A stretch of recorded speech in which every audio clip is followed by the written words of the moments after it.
네, 오늘 다니엘서 7장 1절부터 14절까지 말씀으로 인생의 흥망성쇠를 주관하시는 하나님이라는 제목으로 하나님 말씀을 나누고자 합니다. 지난 주일 예배 끝나고 나서 우리 친교 빵 먹고 하면서 형제들하고 친교하면서 예전에 그 삼풍백화점 무너졌을 때, 또 성수대교 무너졌을 때 그때 관련된 이야기, 예전 기억들을 잠깐 얘기를 했었습니다. 형제님들하고. 1995년 6월 29일 오후 5시 52분경 저는 그때 소파에 누워서 TV를 보고 있었는데 삼풍백화점이 무너졌었습니다. 서초동에 있는 백화점인데 나중에 알고 봤더니 당시에 서울에서 제일 고급진 백화점이었다고 하더라고요. 그때 굉장히 놀랐었습니다. 왜냐하면 저와 같이 거기서 잠깐 일했던 사람들 중에 몇 사람이 죽었거든요. 근데 그 뒤로 이제 들려오는 이야기를 들어보면 그때 죽은 사람들 이야기, 그때 원래는 죽었어야 될 것 같은데 살아난 사람들 이야기를 이렇게 뉴스에 흐르는 걸 들어보면은 정말 제가 이상한 거를 발견했었습니다. 뭐냐면 삼풍백화점이 굉장히 고급 백화점이었다는데 그럼에도 불구하고 매일 저녁 6시가 넘으면 그날 그 음식 코너에서 팔고 남은 음식들을 50% 세일을 했었답니다. 그래서 항상 그 시간대에 그 세일하는 음식 살 겸 그 백화점을 가시던 자매님이 계셨는데 그 근처에 살으셔서 그날따라 무슨 약속이 생겨가지고 6시에 안 가가지고 삼풍백화점 붕괴 때 죽음을 피하셨다는 이야기를 들었었어요. 그리고 저는 같은 해연인 줄 알았더니 한 해 전이더라고요. 1994년 10월 21일 오전 7시 38분경 성수대교 상부 트러스 약 50m가 무너지면서 사고가 발생해서 사고 부분을 달리던 승합차 한 대와 승용차 2대는 물속으로 곤두박질 친 뒤에서 쫓아오던 한성운수 소속 16번 시내버스가 쓰려고 했는데 뒷바퀴가 분기 지점에 걸려 있다가 차체가 뒤집혀서 추락한 후 떨어진 상판에 박혀 찌그러지는 바람에 등굣길 학생들을 비롯한 승객들이 참변을 당했다고 합니다. 기억나십니까? 저희 이모가 무학여고를 나오셨는데 그 차량들에 타고 있었던 무학여고 여고생들 32명이 죽었는데 한 무학여고 여학생은 그날따라 아침에 늦잠을 자는 바람에 버스를 놓쳐서 살았어요. 그러니까 어떤 사람은 매번 가던 거기에 안 가서 살기도 하고 원래는 그 백화점 안 가고 그 버스 원래는 안 타야 될 사람인데 무슨 일 때문에 탔다가 죽기도 하고. 그러니까 너무 사람의 인생이 도대체 뭐지? 어떤 사람은 왜 살고 어떤 사람은 죽지? 그런 생각 해보셨습니까? 그래서 왜 하나님은 정말 계시다면 이런 일들을 그냥 이러다 놔도록 내버려 두시는 걸까요? 살아남은 사람들은 재수가 좋은 걸까요? 죽은 사람들은 나쁜 사람들이었을까요? 참 이해를 할 수 없는 인생의 흥망성쇠가 벌어지는 것을 우리가 보게 되는데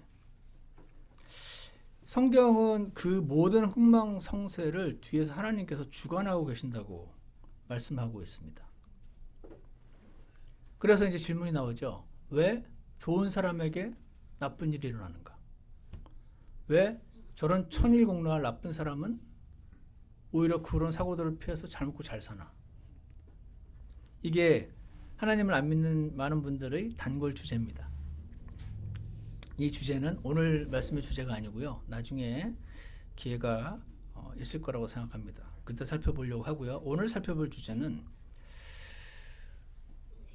이런 질문이 믿지 않는 사람들에게서 나올 수밖에 없을 만큼 이런 이상한 상황들이 발생을 하는데 우리가 그래서 다 이해를 할 수는 없는데 하나님 말씀에는 우리 인생의 흥망성쇠, 흥하고 망하고 번성하고 쇠하게 되는 이 인생의 흥망성쇠를 주관하시는 하나님이 계시다라고 증언을 한다는 것입니다.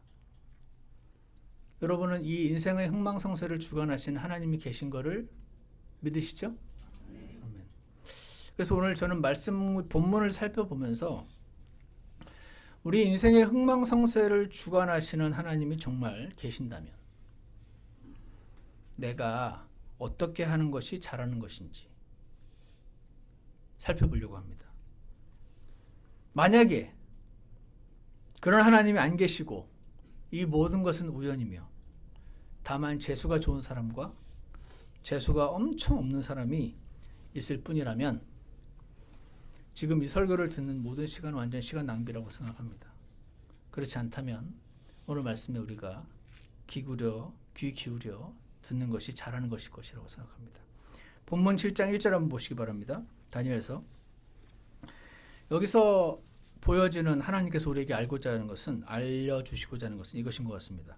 인생의 흥망성쇠가 능력의 하나님의 손, 능력의 하나님, 다른 하나님이 아니고 능력의 하나님의 손에 달려 있으니 나의 인생을 하나님께서 맡아서 능력 있게 인도하시라고 하는 사람이 잘하는 사람이다 하는 것을 볼 수가 있습니다. 1절을 보시면요, 다니엘서 7장 1절에 이렇게 되어 있습니다. 바빌론 왕 벨사살, 바빌론 왕 벨사살이라는 사람이 등장합니다. 우리 성경 말고 그냥 일반 역사를 살펴보면 특히 이 바빌론, 아시리아 이 시대의 역사는 굉장히 자세한 역사 내용들이 나와 있습니다. 그래서 바빌론의 마지막 왕이 벨사살이라고 되어 있는데 인류 역사 거길 보면은 나보니두스라고 나옵니다. 그래서 성경을 안 믿는 분들은 이거 봐라, 나보니두스는 왜 벨사살? 이러면서 성경을 잘못했다라고 조금 무지한 이야기를 하시는 분들도 계시지만 사실은 좀 더 들어가 보면 어떻게 됐냐면 이 바빌론의 마지막 왕은 나보니두스가 맞는데 이 나보니두스의 아들 이름이 벨사살이었고, 나보니두스는 전쟁에 능한 왕이어서 전국을 돌아다니면서 전쟁을 하는 그동안 아들인 벨사살이 나라를 다스리는, 아버지 부젯이 나라를 다스리는 역할을 하게 했다라는 내용이 조금 더 고고학적으로 연구하다 보니 금세 발견이 되었던 사실입니다. 그래서 이 바빌론 왕 벨사살의 제1년은 언제냐면 정확히 553년 BC라고 역사 기록에 보면 나와 있어요. 그때 다니엘이, 그러니까 지금 일어나고 있는 이 사건의 그 연대는 BC 500년대 중반, 일어나고 나서 잠시 뒤에 기록했다 하더라도 BC 500년을 넘기진 않았을, 400년까지는 오지 않았을, 그래서 다니엘서의 기록 연대는 BC 500년 혹은 400년 정도로, 400년 이상으로, 그 이전으로 생각을 합니다. 자, 그래서 다니엘이 자기 침상에서 꿈을 꿨습니다. 머릿속의 환상들을 받고 꿈을 꾸면서, 그러니까 어떤 때는 꿈을 안 꾸고 환상을 받는 경우도 있어요. 깨 있다가. 근데 이 경우는 꿈을 꾸는 가운데 환상들을 받았습니다. 그때 그가 그 꿈을 기록하며 아마 깨고 나면 잊어버릴까 봐 빨리 기록하지 않았을까 생각을 하는데 기록을 했어요. 그 일들의 요점을 말하니라. 그러면서 이렇게 말해줍니다. 2절, 다니엘이 말하여 이르되 내가 밤의 환상 속에서 보는데 보라, 하늘의 네 바람이 라고 되어 있습니다. 바람이란 단어는 루아흐여서 영이란 단어와 동일하다고 지난번에 말씀 한번 드렸죠. 그래서 네 바람, four winds, 이게 신학교마다 four winds라는 그 빌딩이 다 있어요. 그리고 아마 여러분 다니시면 어느 빌딩에 four winds라는 레스토랑도 아마 있고 보신 적 있는 분들 있으실 겁니다. 아마 이 성경에서 비롯되지 않았나 전 추측을 하는데, four winds라는 건요, 바람이 영이고, 그래서 영이신 하나님이 인간사에 개입하실 때 사용되는 표현이라고 해요. 드와이트 펜테코스트라는 학자가 설명을 합니다. 그러니까 하늘의 네 바람이 대해 위에서 다투더라. 그러니까 하나님이 인간사에 개입하시는 장면을 이렇게 표현을 한다고 말합니다. 대해 위에서 다투더래요. 영어로 보면 Great Sea라고 되어 있는데 대해가 어디죠? 1번 태평양, 2번 대서양, 3번 지중해, 어디죠? 지중해입니다. 인도양 아니고. 왜냐면 성경에서 많이 나와 있지만 여호수아서 1장 4절 같은 데 보면 이스라엘의 바로 왼쪽 그 바다가 지중해예요. 그래서 거기를 대해라고, 큰 바다라고 부르는 장면들이 성경에 곳곳에 나옵니다. 그래서 하늘의 네 바람이 대해 위에서 지중 위에서 다투더라 그런 뜻이고 3절에 보시면 또 서로 다른 큰 짐승 넷이 바다에서 올라왔더라라고 되어 있습니다. 지난번 에스겔서 말씀도 그렇고 지금 다니엘서 말씀도 그렇고 성경의 예언서들은 마치 전에도 한번 말씀드린 적이 있는데 그 신문에 보면 그 만평해서 만화 그림 같은 거 이렇게 그려놓고 예를 들어서 그 고양이 한 마리가 앉아 있는데 그 앞에 쥐를 보고도 귀찮다는 듯이 이렇게 쳐다보고 있는 모습의 그 신문의 일러스트레이션이라고 표현하는 것 같던데 그러면서 그 고양이 머리 위에 푸틴 이렇게 적혀 있고 푸틴이 뭔가 지금 앞에 있는 먹잇감을 두고도 관심이 없다 그런 내용을 기사로 쓰면 뭐 한바닥일 텐데 그거를 그림 하나로 탁 표현하잖아요. 왜 그 부분을 알 수 있게 성경의 다 그런 건 아닌데 많은 예언들이 꼭 그런 일러스트레이션처럼 표현을 해주세요. 그럼 많은 설명보다도 딱 그림을 보고 직관적으로 지금 푸틴이 관심이 없구나 이렇게 이해할 수 있게끔 꼭 여기 모습을 그런 식으로 이해하면 도움이 좀 되는 것 같아요. 그래서 다시 보시면요. 짐승 넷이 바다에서 올라왔대요. 그럼 이 짐승 넷이 하나는 푸틴인가? 하나는 바이든인가? 이런 식으로 성경에서 설명을 한다는 거죠. 근데 내 마음대로 이제 갖다 붙이면 안 되고 잘 보면은 나와 있어요. 짐승 넷이 바다에서 올라왔는데 이 짐승이 뭔지는 17절에 나와 있습니다. 짐승이 뭐라고 나와 있죠? 이 큰 짐승은 땅에서 일어날 내 왕이니라 라고 나와 있죠. 그러니까 다니엘에 기록된 이 시점 기준으로 일어날 내 왕, 그 왕과 왕국은 항상 같이 가니까 내 왕 또는 내 나라를 상징하는 짐승들이구나 하는 것을 알 수가 있죠. 그래서 지중해 지역을 중심으로 그 지역을 다스리게 될 4개의 제국들인 것을 알 수가 있습니다. 4절에 보시면 첫째 짐승이 나오죠. 사자와 같으며 독수리의 날개를 가졌는데 라고 되어 있습니다. 역사 기록들을 보면 그리고 현재 다니엘서의 그 배경도 마찬가지고 첫 번째 짐승은 바빌론 제국 그리고 그 중에서도 느부갓네살 왕을 상징하고 있는 것을 알 수가 있어요. 바빌론의 상징이 사자와 독수리이기도 하고요. 다시 한번 보시면 첫째 짐승 바빌론 제국으로 보이는데 느부갓네살 왕으로 보이는데 이 자는 사자와 같으며 독수리의 날개들을 가졌는데 아주 강한 능력 있는 왕이었습니다.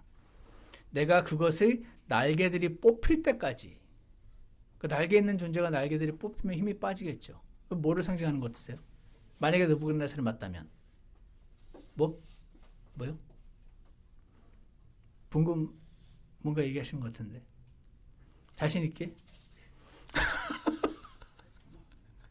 날개들이 뽑히는 건요.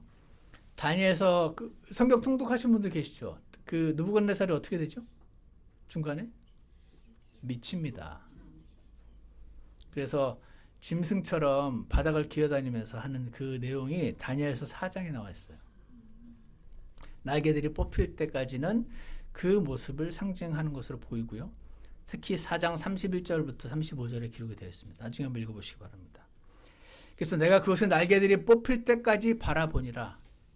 그 짐승이 땅에서 들려 사람과 같이 두 발로 서게 되었으며 사람의 마음이 그에게 주어졌더라. 이것도 특히 다니엘서 4장 36절과 37절에 기록이 되어 있습니다. 오늘 제가 짧은 시간 내에 이 말씀을 전하려다 보니 하나하나 읽을 시간은 없어서 나중에 읽어보시기를 바라고요. 여기까지 볼 때 많은 신학자들이 어떻게 공통적으로 얘기하냐면 느부갓네살 왕 예전에 그 어느 목장방에 한 자매님이 그 바빌론의 포로로 끌려와서 거기서 일하고 지친 그 모습을 베르디라는 작곡가가 만든 그 노래를 가지고 오페라로 이렇게 무슨 극장에서 공연하는 거를 올린 적이 있습니다. 여러분 기억하세요? 아무도 기억 못 하시나요? 그때 길자매님 그 밑에다가 답을 뭐라고 하냐면 그거 하던 그 오페라 가수들의 그 표정을 보면서 꼭 여름날 세탁소에서 일하고 났을 때 내 표정 같네요. 이렇게 올렸었습니다. 그때 그 오페라의 제목이 나부코의 베르디 작곡, 나부코의 뭐였는데 히브리 노예들의 노래라는 합창을 올렸었어요. 근데 나부코라는 단어가 나와요. 그래서 나부코가 뭔지 하고 살펴봤더니 느부칸네살의 그 이태리어 표현이래요. 그 나부코 왕 하면 성경의 느부칸네살 왕을 말합니다. 그래서 느부칸네살 왕이요 대제국을 이뤘습니다. 한마디로 대단한 왕이었습니다. 그가 만들었던 그 행잉 가든이라고 해서 지금까지 뭐 7대 불가사의에 속하는 그런 놀라운 그 행잉 가든, 공중에 걸려있는 정원 같은 걸 만드는 것 같은데, 이렇게 대제국을 만들고 나면 어떻게 되겠습니까? 역시 나는 최고야. 교만해지기 쉬웠겠죠? 교만해졌었습니다. 내가 이룬 이 제국을 보라. 이렇게 되는 겁니다. 내가 일군 이 사업체를 보라. 이렇게 되기 쉽겠죠? 난 정말 대단해. 정말 나는 수고 많았어. 토닥토닥 했던 겁니다. 근데 하나님이 이거 뒤에서 해주신 건데, 느부갓네살이 자기가 잘해서 된 줄 알았던 그 상황에서 하나님께서 그를 낮추십니다. 그를 실성하게 해서 짐승처럼 풀을 먹고 땅을 기어다니게 하는 상황이 발생한다는 내용이 다니엘 4장에 나오는데요. 그를 낮추시고 실성하게 하셔서 짐승처럼 헤매게 했던 이야기가 아까 말씀드린 다니엘서 4장에 기록이 되어 있습니다. 그래서 여기 말했던 이 짐승의 날개를 가진 날개들이 뽑히고 사람과 같이 두 발로 서게 돼서 그제서야 자신이 사람에 불과한 한낱 피조물에 불과한 존재라는 것을 인정하고 하늘의 하나님을 인정하게 되는 장면이 다니엘 4장에 나오는 걸 볼 때 이 첫째 짐승은 바빌론 제국을 상징하는 것이 확실해 보입니다. 그래서 알 수 있는 것은 이거죠. 한 제국의 흥망성쇠가 하나님 손 안에 있었구나. 하나님이 눈에 나타나서 짜잔 나타나가지고 내가 다 해준 거야 계속 생색하려고 하지 않으시니까 느부갓네살이 자기가 한 줄 알고 교만해졌던 이야기.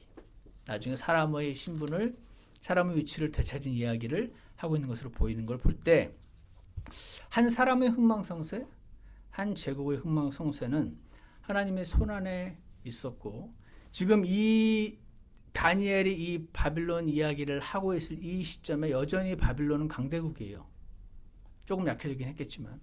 그래서 지금도 아마도 나보니두스 왕은 다른 나라를 침략해서 또 이기려고 나간 상태가 아니었을까 추측합니다. 그러니까 벨사살 왕이 지금 궁중에서 다스리고 있었던 장면을 보여주고 있는 것이 아닌가 생각을 합니다. 그래서 벨사살 왕은 지금 이 때에 자기 제국이 멸망할 걸 모르고 있다는 점입니다. 우리 왕국 이러다 무너지겠는데? 내 사업이 이러다 망하겠는데? 나 이러다 회사에서 잘리겠는데? 이런 생각이 없이 지금 자기 나라가 곧 페르시아 제국에 의해서 먹힐 거를 전혀 모르고 있다는 거죠. 왜? 사람은 원래 1분 뒤에 일어날 일을 모르니까. 그거 알았다면 상품백화점 가겠습니까? 그 시간에. 그거 알면은 성수대교 건너가겠습니까? 그런데 하나님이 이 바빌론 제국이 망하고 그 뒤에 일어날 제국들에 대해서, 앞으로 일어날 일들에 대해서 예언을 지금 해주고 계신다는 것입니다. 다음 절 한번 보세요. 5절 보십시오. 다 같이 한번 읽어볼까요? 또 보라, 다른 짐승 곧 둘째 짐승은 곰과 같은데 그 짐승이 흙에서 몸을 일으켜 세웠으며 이빨 사이에 갈빗대 셋을 물었더라. 그들이 그 짐승에게 이같이 이르기를 일어나서 많은 고기를 먹어 치우라 하더라.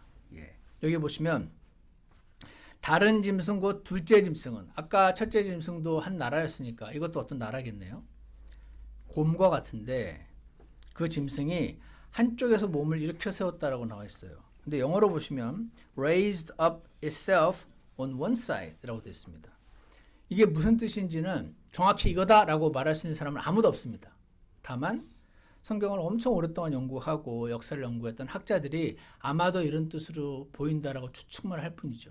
어떻게 생각을 하냐면, 그래서 메디아 민족이라고 있었어요.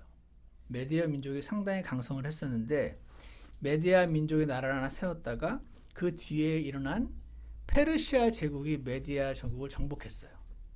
하지만 이들은 민족적으로 비슷한 사람이었는지 저는 정확히 모르는데 한 민족을 말살하는 게 아니고 연합을 했습니다.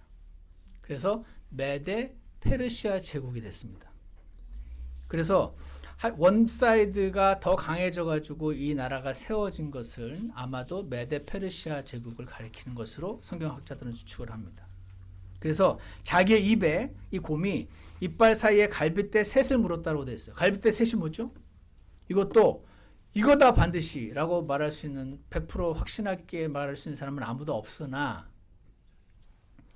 많은 학자들은 이 페르시아 제국에게 먹힌 세 나라 이집트, 아시리아, 그리고 바빌론이라고 추측을 합니다. 그래서 이들의 말이 사실이라면 페르시아 제국이 앞으로 일어나서 지금 현재 벨사살 왕은 자기 나라가 어떻게 될지 모르는데 한쪽이 더 세가지고 메데 페르시아 제국이지만 사실은 대부분의 사람들이 페르시아 제국으로 알고 있는 한민족이 더 강한 이 나라가 자기 나라를 지금 무너뜨리고 이 지중해 지역을 다스리는 대제국이 될 것이다 라는 거를 지금 예언을 해주고 있는 거죠. 아직 생기지도 않은 나라입니다. 한마디로 페르시아 제국. 페르시아 제국을 예언해주고 있다는 이 사실은 또다시 우리에게 뭐를 보여주냐면 사람의 인생의 흥망성쇠, 한 제국이 흥하고 망하고 성하고 쇠하는 이 흥망성쇠를 주관하시는 하나님이 계시구나 라고 성경은 계속 증언하고 있다는 겁니다. 오직 하나님만 미리 알려주실 수 있는 내용을 지금 얘기해주고 있는 것입니다. 다음 절을 보실까요? 6절입니다. 다 같이 읽어볼까요? 시작. 2일 뒤에 내가 보니 보라 다른 짐승 곧 표범과 같은 것이 있는데 그것의 등에는 날짐승의 날개 넷이 있었고 또 그 짐승에게 머리 넷이 있었으며 통치 권세가 그 짐승에게 주어졌더라. 아직 페르시아 제국도 일어나기 전인 바빌론 제국 시대에 지금 페르시아 제국 다음에 생길 나라를 예언해주고 있는 거죠. 뭘까요? 우리는 알죠. 우리는 이거 지나왔으니까 역사니까 우리는 압니다. 뭐죠? 이 나라는? 그리스 제국이에요. 왜 그러냐면 다른 짐승 그 표범과 같은 것이라고 되는데 표범이 저는 표범에 대해서 개인적으로 잘 모르는데 표범이 아주 빠른 동물의 대표로 말한다네요. 제가 아는 빠른 동물은 치타인데 표범도 빠르다고 합니다. 저는 이제 잘 모르겠어요. 어쨌거나 표범은 아주 빠른 동물의 대표격이라 하고요. 실제로 이 그리스 제국의 그 왕이 누구죠? 막 정복했던 알렉산더 대왕입니다. 젊은 나이에 20대부터 그가 33살쯤인가 죽었다는 걸로 알려져 있으니까 20대의 그 청년 왕이 너무나 전쟁에 능한 왕이어서 이 실제로 그 대제국의 그 사이즈만 보면 그리스 제국이 제일 큽니다. 앞섰던 바빌론 제국보다도 크고 페르시아 제국보다 크고 거의 인도까지 갔었다고 하는 글을 보는데 이 그리스 제국의 알렉산더 대왕이 너무 급속도로 나라를 정복하면서 그리스 제국을 넓혀가고 있었던 모습을 보여주는 것으로 보입니다. 등에는 날짐승의 날개 넷이 있었대요. 그러니까 안 그래도 빠른 표범이 날개까지 넷이 있었으니까 엄청난 속도로 세계를 정복한 것을 강조하는 것처럼 보입니다. 근데 또 그 짐승에게 머리 넷이 있었으며 저는 이 본문을 오랜만에 보다가 이 머리 넷을 보고 깜짝 놀랐어요. 왜냐하면 제가 요즘 이 부분이 제가 계속 공부하고 있는 부분이어가지고 역사를 많이 봤으니까 이 머리 넷이 뭘까요? 예, 그렇죠. 그리스 제국이 알렉산더가 갑자기 요절을 해요. 33살쯤에. 그러면서 그냥 무너집니다. 근데 알렉산더 대왕의 4명의 부하가 있었는데 이 4명의 부하가 이 그리스 제국을 4개로 쪼개서 각자가 하나씩을 다스리게 돼요. 그러니까 실제로 일어난 역사거든요. 그래서 알렉산더 사후 4왕이 다스리게 되는 것을 암시하는 것으로 보입니다. 또 그 짐승에게 머리 넷이 있었으며 통치 권세가 그 짐승에게 주어졌더라. 그러니까 저는 이 말씀을 이번에 새로 보면서 아직 바빌론 제국이 죽지도 않았는데 그 다음 메데 페르시아 제국을 예언하고 그 메데 페르시아군은 아직 생기지도 않았는데 그게 어떻게 죽은지를 예언하고, 그 다음에 그 뒤에 일어날 그리스 제국을 예언하고, 그 알렉산더 대왕이 갑자기 죽어서 내 나라로 쪼개지고 하는 이유가, 난 자유주의 신학자들이 갑자기 이해가 가네. 이거를 인정해버리면 성경은 너무 놀라운 예언의 책이 되어버리겠네. 어떻게든 이거 예언의 책이 아니고 다 일어난 다음에 뒤에서 썼다고 너무 말하고 싶겠네. 저는 그들이 새롭게 이해가 갔습니다. 그들이 결국 실패하고 있지만 어쨌거나 바빌론이 죽지도 않았는데 페르시아 제국을 예언하고 그 뒤에 오될 알렉산더 대왕을 지금 보여주고, 이것은 이 대제국, 너무 스케일이 큰 이 대제국의 흥망성쇠를 주관하시는 분이 하나님이시다라는 것을 보여주는 것입니다. 우리 인생의 흥망성쇠도 주관하시는 분이 계시다라는 것을 보여주십니다. 그 다음 절을 보면 이 세 번째 짐승 그리스 제국을 멸망할 나라를 예언해 줍니다. 7절입니다. 그나저나 그리스 제국이 어떻게 망했죠? 누가 그 다음 제국을 다스리게 됐죠? 로마 제국입니다. 이 네 제국으로 쪼개진 다음에 이 네 제국을 그 다스리는 그 위치를 전부 다 또 정복하게 된 나라가 로마 제국입니다. 7절, 이 일 뒤에 내가 밤의 환상들 속에서 보는데 보라, 넷째 짐승은 로마 제국으로 보이는데 두렵고 무서우며 힘이 강하고 또 큰 쇠 이빨을 가지고 있어서 삼키며 산산조각 내고 그 나머지를 자기 발로 짓밟았더라. 역사상 가장 강한 제국, 그리고 가장 오래 지속될 제국임을 보여주고 있는 것이라고 보이지 않으십니까? 그 짐승은 그것 전에 있었던 모든 짐승과 다르고 10뿔을 가졌더라. 이 짐승에게 있는 10뿔은 뭘까요? 어떻게 알죠? 7장 24절에 적혀 있습니다. 뿔은 왕을 상징한다고 적혀 있습니다. 그러니까 이 넷째 짐승이 나라고, 이 나라가 10명의 이 제국에 관련된 10명의 왕들을 지금 보여주고 있는 거죠.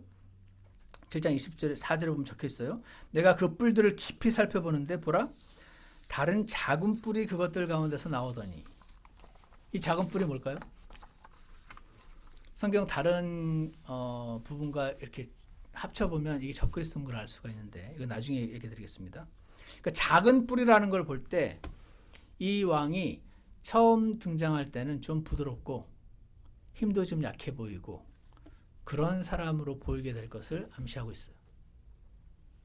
그래서 처음에 뿔들 중 셋이 그것 앞에서 뿌리째 뽑히더라.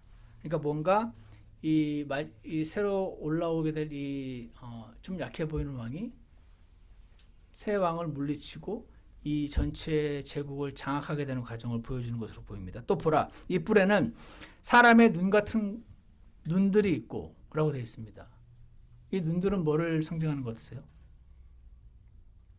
이 적그리스도의 눈, 이걸 가지고 아까 같은 닥터 펜티코스트는 He must be very intelligent 라고 표현하더라고요. 눈이 많은 걸 가지고. 그럴 수도 있지만 이것도 다 추측이에요. 근데 저는 이건 제 추측. 이거 감시 카메라 아니야? 하는 생각이 저는 마지막 때 적그리스도 감시 카메라로 온 세상을 감시하는 나라가 되는 거 아니야? 이 눈도 그거 아닌가? 저는 CCTV가 아닌가 생각을 합니다. 제 추측입니다, 여러분. 그래서 온 세상을 감시할 수 있는 왕이 등장하는 걸 지금 보여주는 거 아닌가라는 생각이 들었어요. 어쨌거나 또 큰 일들을 말하는 한 입이 있더라.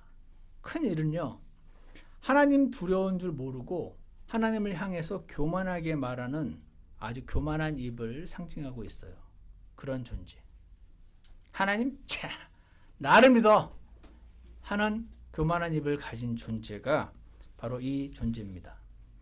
자, 그래서 여기까지 보면은요, 보세요. 바빌론 제국이 멸망하고 페르시아 제국이 되고 그 지역을 다스리는, 그리고 이 페르시아 제국이 멸망하고 그리스 제국이 다스리고, 이 그리스 제국이 멸망하고 로마 제국이 그 지중해 연안을 다스리고, 이 로마 제국은 어떻게 되죠? 이제부터는 역사입니다. 제가 찾아봤습니다. 476년에 이전에 로마 제국이 크잖아요. 이제 동로마와 서로마로 갈라지는 이건 역사세요. 사건이 발생합니다. 그러다가 서로마가 476년에 멸망합니다. 누가 멸망시키죠? 그 게르만 민족의 대이동 그런 게 있어요. 그래서 걔네들 무식하고 힘세고 전쟁 잘하는 친구들이 와가지고 서로마 제국을 멸망시킵니다. 그리고 이제 동로마 제국만 남습니다. 동로마 제국을 역사에서 뭐라고 부르냐면 비잔틴 제국이라고 부릅니다. 서로마 제국의 수도는 로마, 동로마 제국의 수도는 우리 서자매님 여행 갔다 오셨던 이스탄불, 콘스탄티노플입니다. 거기 가셨던 거 맞죠? 안 가셨나? 가셨나? 어쨌거나 나중에 너무 가보고 싶다라고 저도 생각하고 있는 콘스탄티노플, 예루살렘 꼭 한번 가봐야지. 어쨌거나 동로마 제국만 남았어요. 이거 역사입니다. 그냥. 그러다가 동로마 제국이 쭉 오다가 언제 멸망합니까? 1453년에 멸망합니다. 누가 멸망시키죠? 이슬람의 제국인 오스만 제국이 무너뜨립니다. 근데 오스만 제국을 미국 사람들은 오토만 제국이라고 부릅니다. 왜 그럴까요? 제가 찾아봤더니 오스만 제국의 첫 번째 왕의 이름이 무슨 오스만이에요. 그래서 그 왕의 이름을 따서 우리나라에서는 오스만 제국이라고 우리 세계사 시간에 배우는데 이 오스만이라는 단어의 앵글리사이즈드 폼이 오토만이래요. 그래서 미국 사람들은 오토만 엠파이어라고 부릅니다. 이 터키 제국입니다. 이슬람 제국. 이 오토만 제국이 세워져서 지금 이 지중해 연안 이 지역을 다스리는 제국이 되는데 이 나라가 되게 오래 갑니다. 1918년까지 갑니다. 1453년 그 무렵에 세워져서 1900년 때까지가 거의 500년간 지속된 터키 제국. 그래서 제가 이거를 보고 나서 그래서 예루살렘에 그 이슬람 그 사원이 떡하니 예루살렘 성전 그 자리를 차지할 수 있었구나라고 이해를 하게 됐습니다. 이해가십니까? 자, 그러면 이 오토만 제국이 언제 멸망하죠? 1918년에 멸망합니다. 왜 멸망했을까요? 그렇죠. 편을 잘못 먹었어. 괜히 독일 편에 들어갔다가 1차 세계대전에서 독일이 지면서 같이 지면서 이제 나라가 쪼개집니다. 승전국들이 이 오토만 제국 전체를 맡아가지고 나라를 쪼개서 어떻게 합니까? 옛날 같았으면 자기들이 다스렸겠죠. 근데 이제는 눈치 보느라고 못 다스립니다. 그래서 각 지역을 쪼개는 것을 맨데이트라고 불러요. 이 얘기는 하지 말라고 저희 집사람이 그러더라고요. 졸리니까. 그래서 지금의 이스라엘 지역은 브리티시 맨데이트, 영국이 승전국이니까 영국이 맡아서 통치하면서 이 지역에 있는 나라들을 독립을 시키고, 그 다음에 프렌치 맨데이트, 거기는 이란 이쪽, 그쪽을 맡아서 관리하면서 각 나라를 독립시키고, 그 다음에 저쪽에 사우스 퍼시픽 맨데이트는 미국이 맡아가지고 그때 필리핀과 말레이시아와 인도와 파키스탄이 독립을 하고 나라를 세우게 되는. 그러니까 1차 세계대전 이후에 이 강대국들이 원래 다 제 생각에 먹고 싶었을 것 같은데, 옛날 같았으면 다 먹었을 텐데 이제 못 먹고 나라를 유엔도 생기고 유엔의 전신에 리그 오브 네이션즈라는 게 있어가지고 나라들이 독립하게 되는 과정이 생깁니다. 그러면서 이들이 아주 지네 마음대로 합니다. 인도와 파키스탄, 인도는 힌두교 민들이잖아. 파키스탄은 이슬람교야. 근데 같은 나라 안에 민족이 섞여 있으면 자꾸 싸워.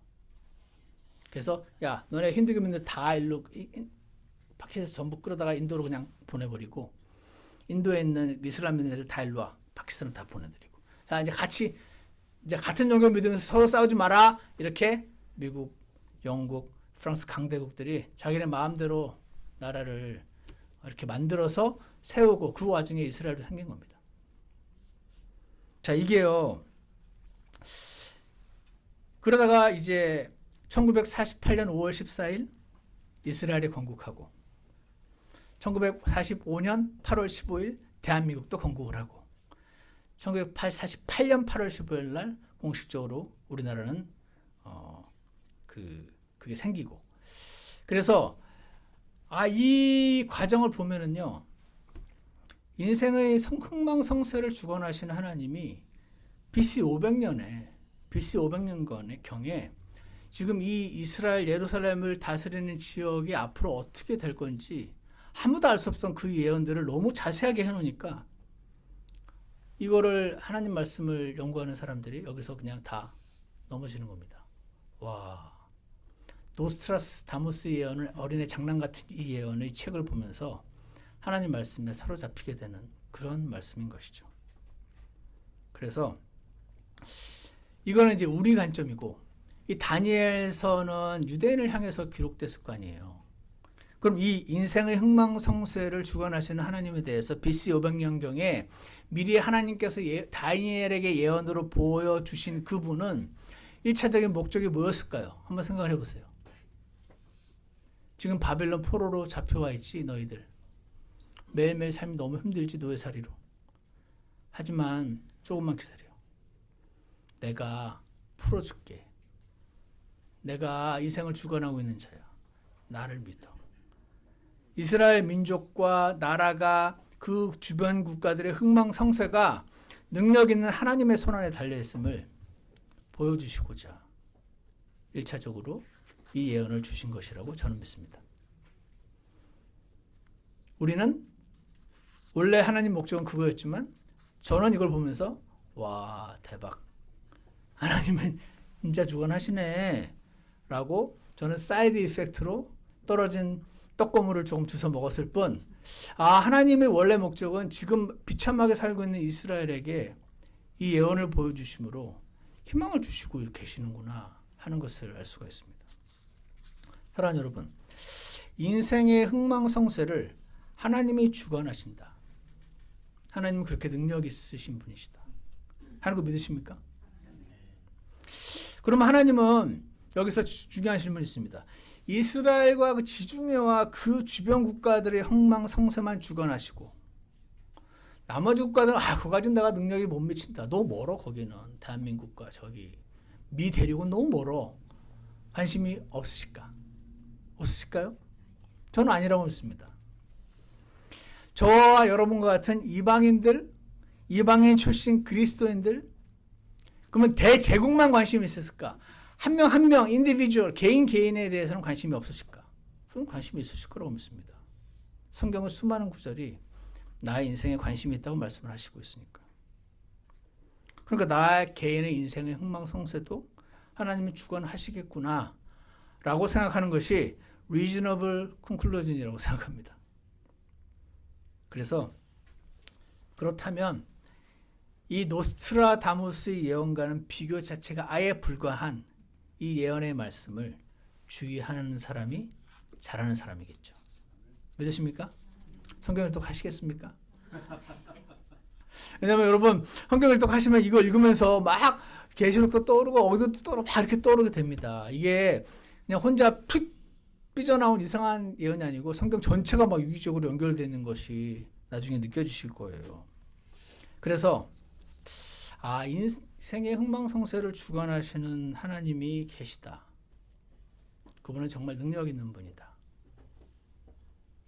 내가 다 알 수는 없지만 이렇게 정말 믿는 분들에게 하나님께서 뭐를 원하실까? 제가 이번에 이 말씀 듣고 기도했습니다. 원래는 이 말씀으로 설교를 하려고 했던 건 아니고 그날 해당되는 그 말씀이어서 읽고 묵상을 하고 제게 적용하려고 기도하고 있었는데 하나님이 이 생각을 주시더라고요. 다 같이 로마서 12장을 한번 펴주시기 바랍니다. 원래 앞으로 9절부터 14절까지가 두 번째 포인트로 더 있는데 시간이 없어서 나중에 하기로 하고요. 로마서 12장. 내가 다 알 수 없지만 나의 인생의 흥망성쇠, 내 주변 사람들의 흥망성쇠, 온 제국의 흥망성쇠, 모든 것을 다 컨트롤하고 계시고 도대체 왜 이런 사람을 죽고 왜 저런 사람을 살고 나는 왜 살려주셨는지 다 이해할 수는 없지만 이 하나님께서 계시다면 그분이 우리에게 주시는 말씀은 12장 1절이라고 생각하는데 한번 보십시오. 같이 읽어보겠습니다. 시작. 그러므로 형제들아 내가 하나님의 긍휼을 힘입어 너희에게 간청하노니 너희는 너희 몸을 거룩하고 하나님께서 받으실 만한 살아있는 희생물로 드리라. 그것이 너희의 합당한 섬김이니라. 제가 이 말씀을 가지고 기도할 때 하나님이 이 구절을 보여주셨습니다. 내 인생의 흥망성쇠를 다 주관하시는 분이 계시다면 내가 운전하면 안 되겠네. 맨날 운전하다가 사고 내는 내가 운전하면 안 되지. 한 번도 뭐 사고 냈으면 됐지. 다음번엔 안 날 거야 라고 생각하는 건 희망사항이지. 내가 운전하면 안 되겠네. 하나님 운전 좀 해주세요. 이렇게 하는 사람이 잘하는 사람 아닌가요? 맞죠? 기자님 왜 그런 불쾌한 표정을 짓고 계시죠? 그래서 내가 다 알 수는 없지만 정말로 사람의 인생의 흥망성쇠와 온 제국과 세계를 다스리고 주관하고 계시는 분이 계시다면, 다 이해는 못하지만 이 하나님 말씀이 진짜라고 믿는 사람들이 있다면 그들은 내 몸을 하나님께 드려야 되겠구나. 내가 운전하면 자꾸 사고 나니까 하나님 운전해 주시라고 드려야겠구나 하는 것을 보게 됩니다.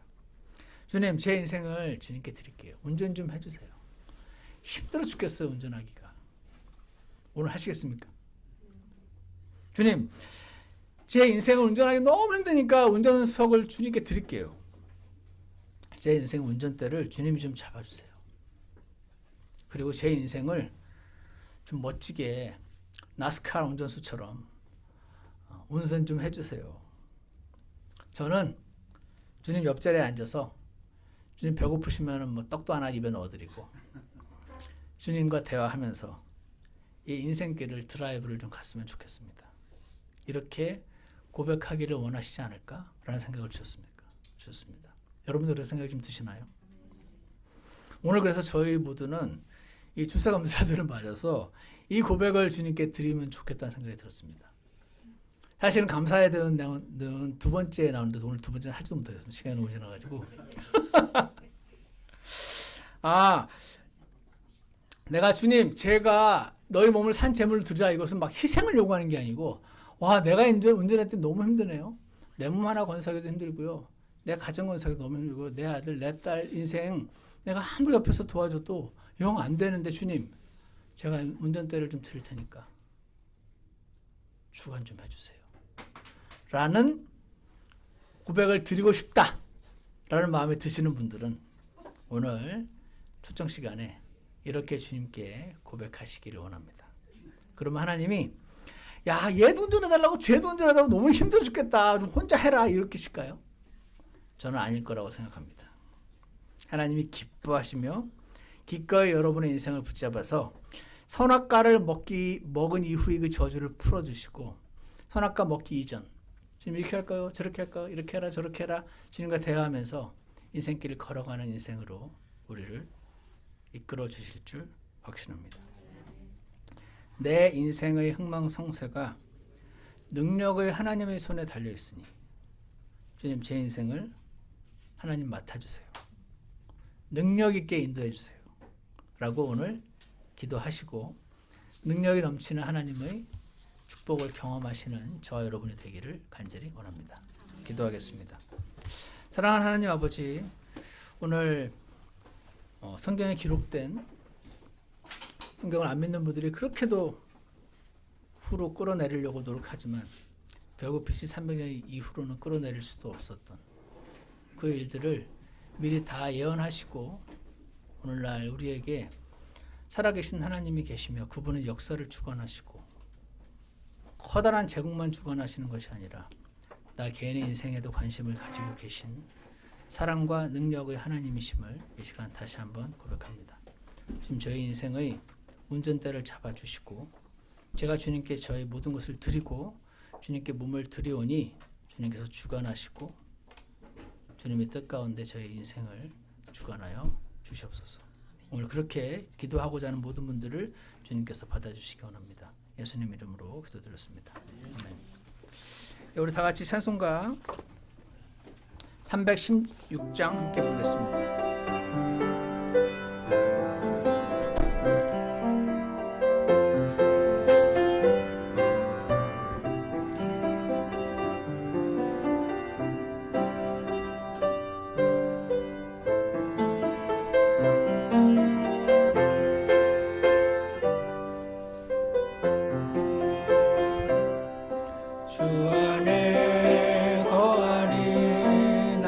생명 되신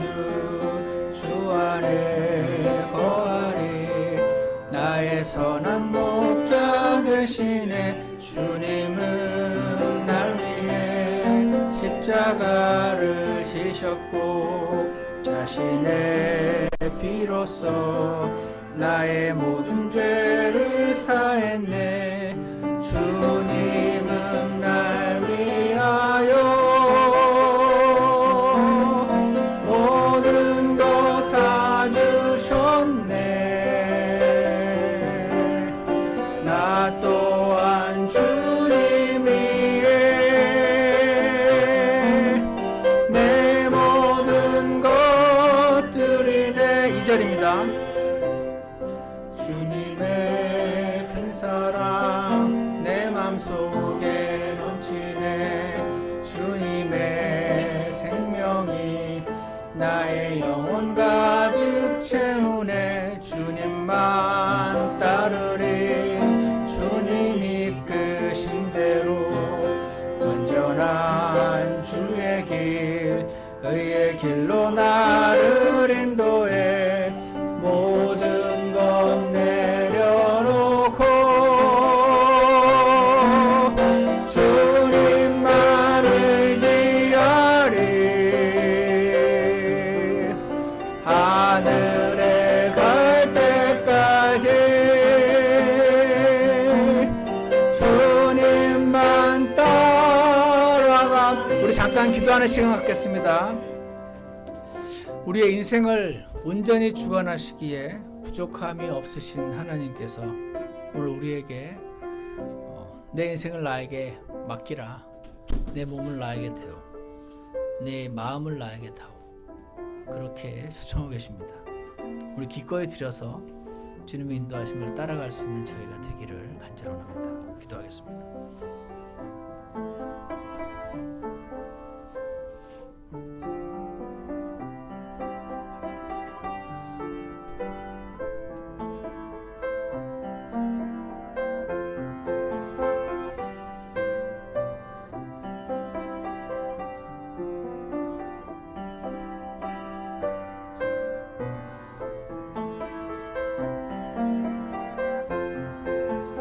기도 안 끝나신 분들은 계속 하셔야 됩니다. 주님의 큰 사랑 내 맘속에 넘치네. 주님의 생명이 나의 영혼 가득 채우네. 주님만 따르리. 주님이 이끄신 대로 완전한 주의 길 의의 길로 나를 인도해. 모든 것 내려놓고 주님만 의지하리.